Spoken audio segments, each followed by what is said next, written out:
Hey, what's up, y'all? This is Rodney, and I'm back. And let me make sure this is on. Okay, it's on. This is Rodney, and I'm back. And I just wanted to come and talk about some people. Did y'all ever watch that '70s show? It was a good show. I used to watch it all the time. Well, this has to do with some of the actors and actresses that were on that '70s show. Danny Masterson, Ashton Kutcher, and Mila Kunis. So this is a lot. So before we even get started, just to let the people know, we're going to be talking about, some things that may be triggering for some of you. So this is just a heads up. Um, yeah, this is just a heads up. All right.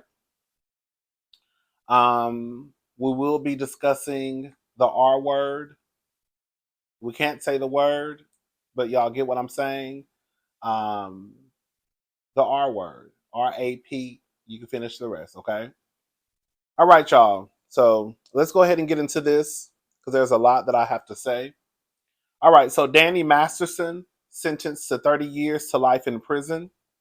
That '70s show star Danny Masterson was sentenced Thursday to 30 years to life in prison for R-ing two women more than 2 decades ago at his Hollywood Hills home. Masterson, 47, showed no visible emotion after Los Angeles County Superior Court Judge Charlene Almado, I will mess these folks' names up, threw the book at him. Mr. Masterson, I know that you're sitting here steadfast in your claims of innocence and thus, no doubt, feeling victimized by a justice system that has failed you. But Mr. Masterson, you are not the victim here. Masterson's wife was at Bijou Phillips, a model and actor who was a constant presence at her husband's trial, quickly donned a pair of sunglasses over her. After the judge announced the sentence, she left the courtroom without a word. Masterson was hit with the staggering sentence 4 months after he was convicted of two of the three R words counts he faced at his retrial in Los Angeles. He had been charged with R-ing three women, identified at trial as Jane Doe number one, Jane Doe number two, and Jane Doe number three from 2001 to 2003. Masterson, a once popular sitcom star, did not take the stand at either of his trials. He has, through his lawyers, repeatedly denied essaying the women. Neither did Masterson make any statement at his sentencing. Instead, he sat silently as the two women he was convicted of R-ing, as well as a former girlfriend whose R accusation the jury deadlocked over in May, took turns urging the judge to hit him with a harsh punishment. When you R'd me, you stole from me, Jane Doe number two told the court. That's what R is, a theft of the spirit. You are pathetic, disturbed, and completely violent. The world is better off with you in prison. Jane Doe number one said Masterson has not shown an ounce of remorse for the pain he caused. I know he belonged behind bars. I knew he belonged behind bars for the safety of all the women he came in contact with. I'm so sorry and I'm so upset. I wish I reported him sooner to the police. I'm not going to read all of this. Um, I want to read some more. I just told a lie. All three accusers are former members of the Church of Scientology, to which Masterson belongs. Both trials focused unwanted attention on the controversial church, which the women have accused of trying to cover up the allegations. At the retrial, the judge stressed that Scientology was not a defendant, but she allowed witnesses to testify that church officials pressured them not to talk to police about the R allegations. Scientology spokeswoman Karen, girl, I don't know that lady's last name, repeatedly denied those allegations and insisted that church doctrine required members to abide by the laws of the land. So he off the street.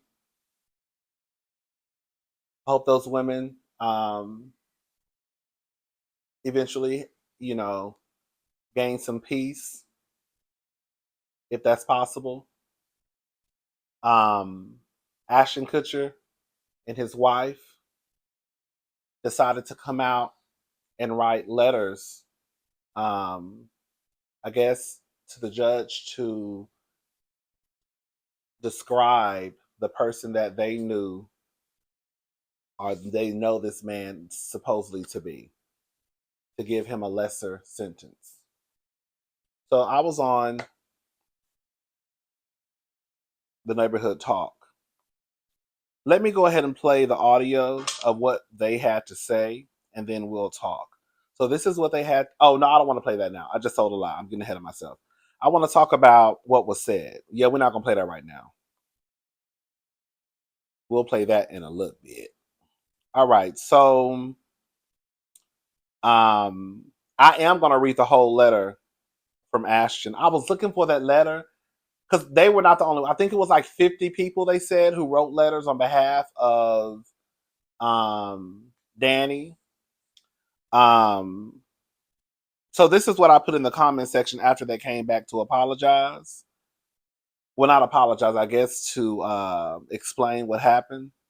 Girls, stand on it. Y'all wrote the letters because y'all don't believe the victims, and that's fine, but don't backtrack now.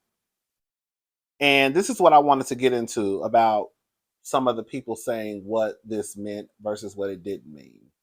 Someone put, that's not what letters of support are. They wrote a letter about someone they knew and gave their opinion on him. Multiple people did it. It wasn't going to free him, but determine the sentence length. You can't get mad because they knew a different him than who he was for real. Someone else told me character letters are not about the case. People don't address if the person is guilty or not, or who they believe. It's about the person, how they feel about the person who is getting sentenced. Their opinion of the person. That's why they're called character letters.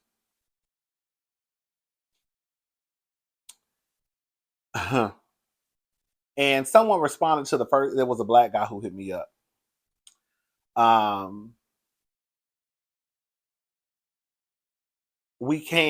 She was basically saying like we can be upset because the letters are not mandatory.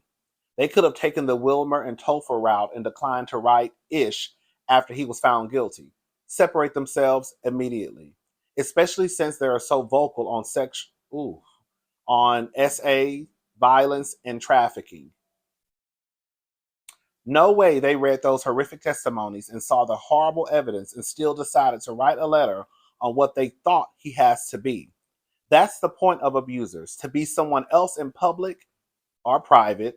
They're not going to go around telling people, "Hey, I drug and R people," or "Hey, I beat my wife." And from the human sexual trafficking organization they own and girls they work with, they know that firsthand. That's why so many people are mad. That's why there's a reason to be mad. So this is a letter that Ashton Kutcher wrote, I guess, in order to reduce the sentence of his homeboy. I was looking for the letter that Mila wrote. I couldn't find it. However, the Hollywood Reporter, I will put the link in the description box. Honey, they have all the alleged letters of everybody who wrote, I guess, to show support or I guess to show that he's a good, upstanding guy. Girl, let me just say something because I don't even want to beat around the bush before we get into this letter. I don't give a good goddamn how you want to slice it and dice it. I'm sure that some of y'all are lawyers and probably judges. And girl, y'all know more about this than what I know. But this is what I feel about this. If you are writing a letter to a judge because you feel as though you feel the person who has been convicted of this crime deserves a less deserves a lesser sentence,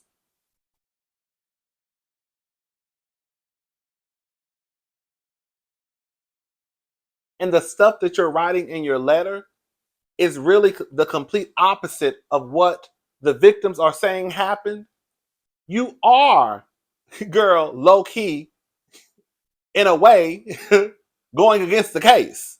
Because in the case, they said that they were drugged and AR'd. And you're saying, oh, this person never did drugs. Girl, hello, somebody.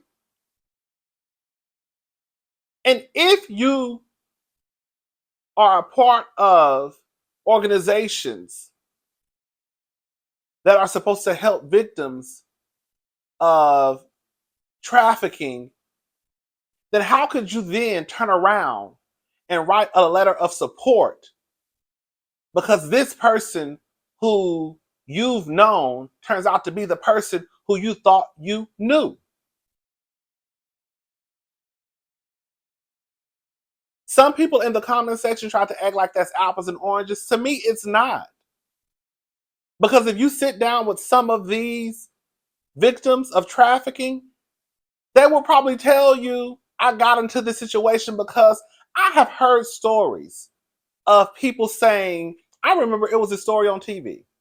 And the girl was basically saying she had met this guy, was her boyfriend, blah, blah, blah. He loved her, blah, blah, blah. Next thing you know, girl, she was in traffic.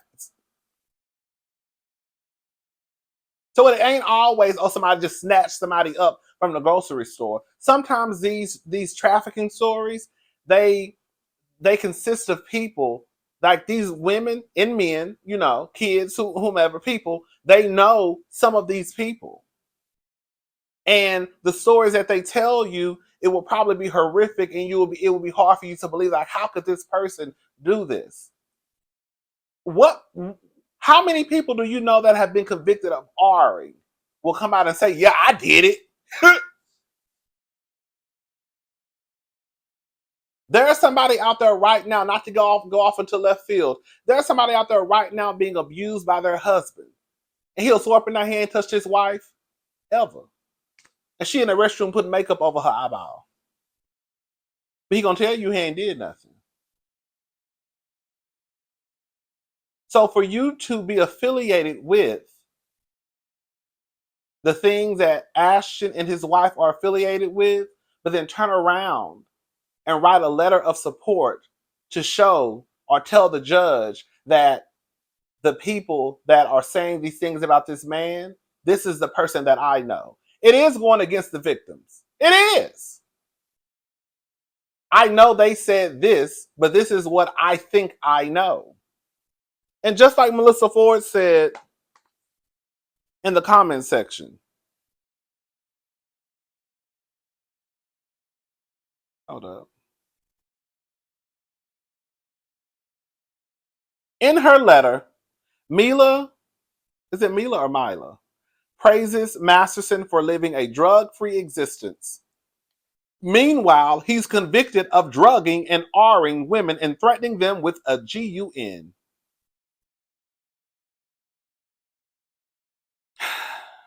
She just starred in a movie, Luckiest Girl Alive, about a woman who survives a horrible SA. Ashton is part of an NPO that saves victims of SA and trafficking, but says his daughter, Masterson's daughter, shouldn't have to grow up without a father. Watching this, all I could think was, you should have increased the speed of the teleprompter. It's moving hella slow. Y'all don't see the problem in that? So when I see people in the comments talking about, oh, that's not the same thing, yes, it is. You know this man has been convicted of R, and you still decided to go and write a letter of support to try and show his true. Y'all acting like this nigga just went to the grocery store and stole a Snicker bar and got sentenced to 50 years in prison. Y'all acting like this nigga just went down to the Foot Locker and ran out with a pair of tennis shoes. Let me say something. There are instances where I can see how you could try and write a letter about someone's character, right? I've told this story before. I remember I was online one time, and there was a story of this man whose daughter was being R'd. I think it was a family reunion, and they heard someone screaming, and his daughter, somebody, I don't know if it was a family member, a friend of the family, I can't remember. But it was a guy who had took his daughter around a building and R'd her. He beat that man so bad he killed the man with his bare hands right then and there. Stuff like that, I could see how you could write a letter of support to try and show the judge that this person, I get what happened. Someone lost their life, right? But look at what was going on. I can see how you could write a letter of support in situations like that. There are scenarios where I can grasp it, right? This is not one. I'm sorry. Especially when you start to look at the organizations that Ashton and his wife are a part of. Girl, what are we doing? What are we doing?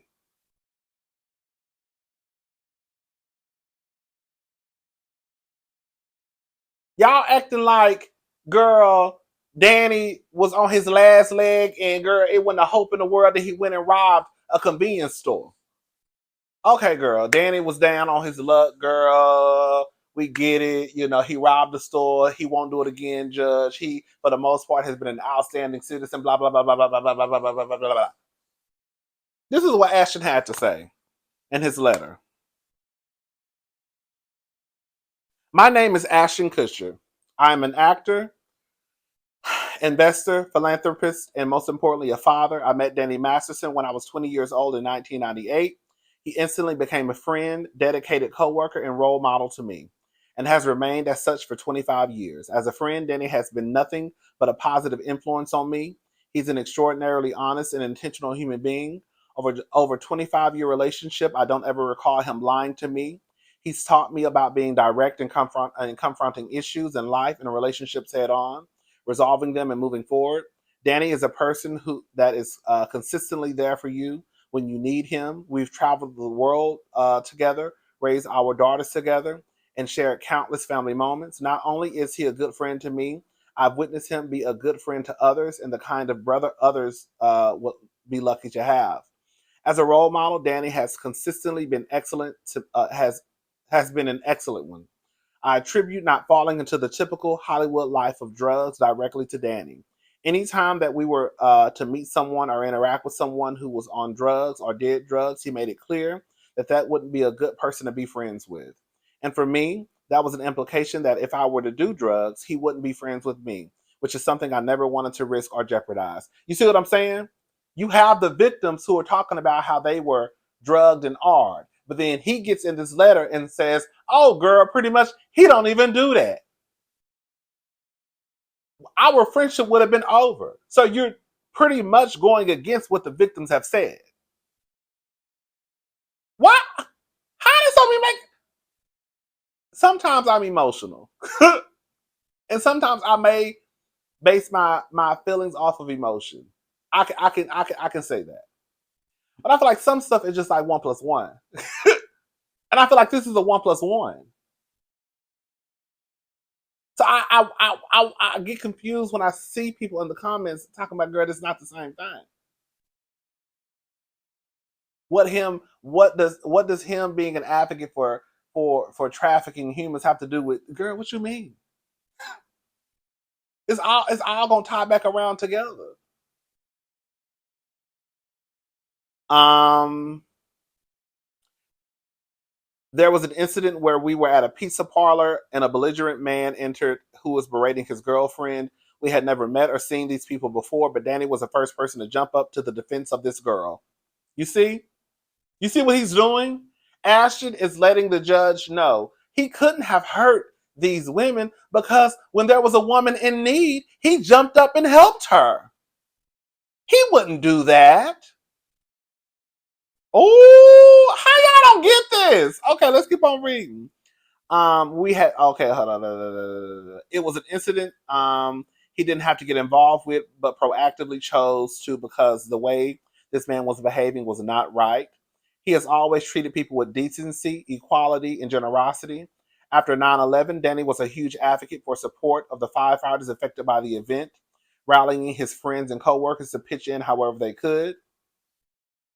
Danny had his daughter a year before I had mine. He set a standard of being a hands-on dad. That ain't got nothing to do with nothing. Y'all, especially, you know how y'all quick to say not y'all. Shout out to not y'all, not y'all. Girl. Y'all quick to say it's the difference between somebody, but the truth of the matter is, girl, you could treat your daughter like a princess and go out at night and girl be Jeffrey Dahmer. You could go out at night and be girl the serial killer of the world, and then go back home and bounce your daughter on your knee and bring her a teddy bear. And she think, girl, you the best daddy ever. But she don't know what you're doing, girl, when you leave from midnight to girl before the sun come up. Hello, somebody. Anyways, we have spent countless hours together with our kids, and he is among a few people that I would trust to be alone with my son and daughter.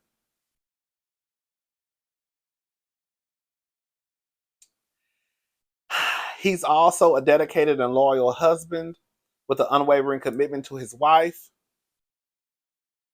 Yeah, I'm not gonna read that. Okay. Okay, I'll read the last part. While I'm aware that the judgment has been cast as guilty on 2 counts of R by force, and the victims have a great desire for justice, I hope that my testament to his character is taken into consideration in sentencing. I do not believe he is an ongoing harm to society, and having his daughter without a present father. Girl, listen, this is all I'm saying. I don't know how you could. Either it's one or two things. Either it's black and white for me.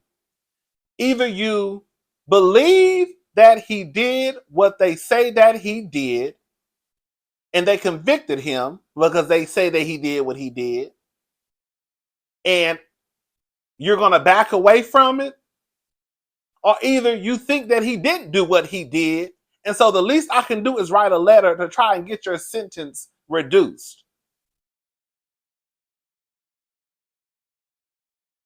Because there's no way you think that he did what he did and he doesn't deserve whatever punishment is thrown at him. Girl, this is not like I said he stole a Reese's Pieces out of CVS.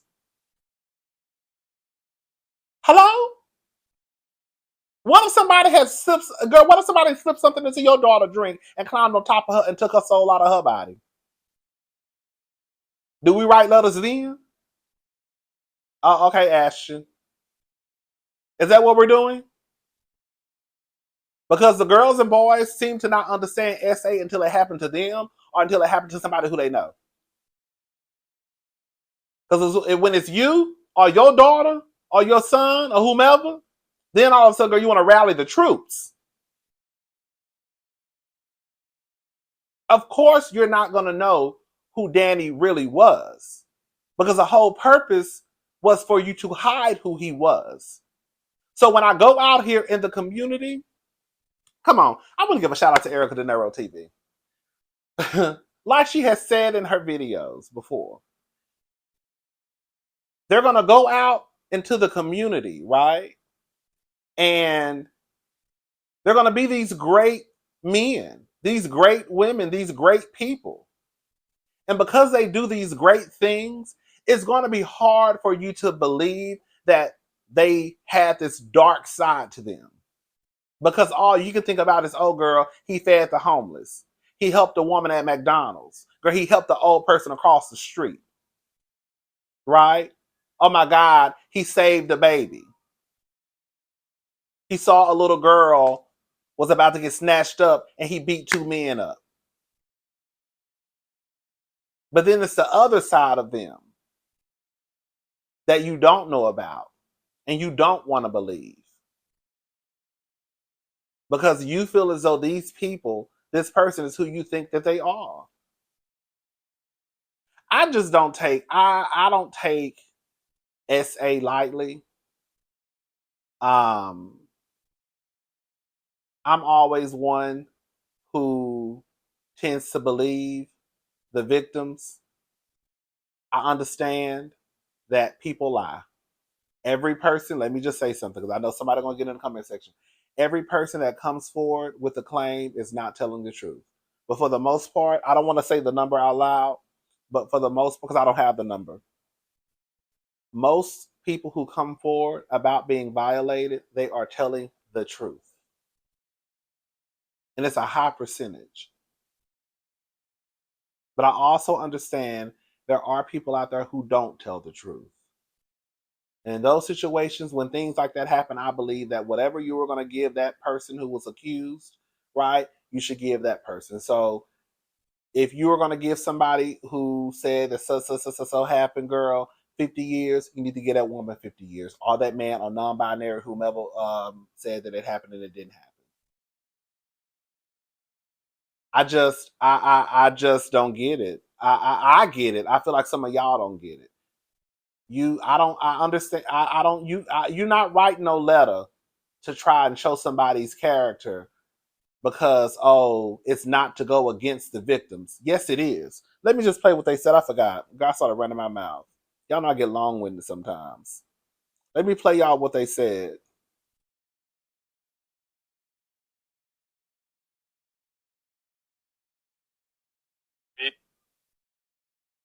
We are aware of the pain that has been caused by the character letters that we wrote on behalf of Danny Masterson. We support victims. We have done this historically through our work and will continue to do so in the future. A couple months ago, Danny's family reached out to us and they asked us to write character letters to represent the person that we knew for 25 years so that the judge could take that into full consideration relative to the sentencing. The letters were not written to question the legitimacy of the judicial system or the validity of the jury's ruling.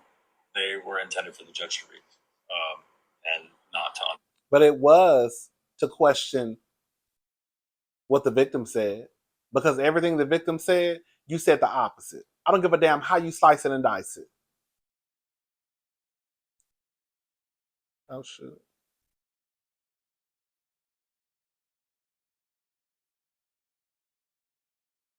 Of the judicial system or the validity of the jury's ruling. They were intended for the judge to read and not to undermine the testimony of the victims or re-traumatize them in any way. We would never want to do that. We're sorry if that has taken place. Our heart goes out to every single person who's ever been a victim of sexual assault, sexual abuse, or rape. Girl, shut up. I'm not buying it. I'm sorry. There's no way you could do the type of work that they claim that they do and then turn around and then write a letter after this person has already been convicted. Girl, I could wrap my head around it if this was at, girl, the first day, girl, the accusers came forward and you was like, no. I could try and wrap my head around it a little bit. But girl, we're talking about after the trial, after the person has been convicted, and then you say, I'm going to write a letter. Even though I just said, historically, I support victims of this, and this. But after this person has been convicted of what he's been accused of, I'm still going to write a letter to the judge and say the opposite of what the victims have said. Because I feel like this person deserves a lesser sentence than what you're probably going to give them. Even though he's been convicted of what he's been accused of. And even though I support women and men and children and boys and whomever in situations like this. Girl, what? Like I said, I'm done. Girl, I'm done. In some situations I understand, I get it. Depending on the situation, I could get it. This situation, I don't get it. It's no different than how I felt about Iggy Azalea writing that letter for Tory Lanez. We was just tearing up Iggy the other day. Well, some of us. Girl. We was just tearing up Iggy the other day. The only thing I can think of, I understand that's the way that they may frame it, right? But if you're gonna write a character letter, to me, that's to me you saying I don't believe it. Because if I believe that you did what you did, I'm not writing no character letter. Not in a situation like this. Not in a situation like this. In this situation, I'm not writing no character letter. Girl, I can't. I'm sorry. Mm-mm. And then the type of work that they do, they should have said, "Honey, look, I don't want no parts. I'm sorry. I can throw a couple of dollars on his books every now and again, maybe. I don't know, but I don't know. I got $30 maybe even now. I got about $20 I can spare. I gotta send my kids to college. Anyways, girl, I'm done. I'll talk to y'all tomorrow. Don't forget we're going live on Monday at 6. I have to decide, but we're going live on Monday. I was gonna go live today, but girl, I was so tired. I don't know, I was drained. I just wanted to sleep and take a nap. That's all I wanted to do. That's all I wanted to do today. So yeah, I was gonna go live, but I changed my mind because I just didn't have the energy, and I was gonna sit here and look at y'all the whole time. I wasn't, but I just didn't have the energy. All right, y'all, I'm gone. Y'all have a nice night. Bye, y'all.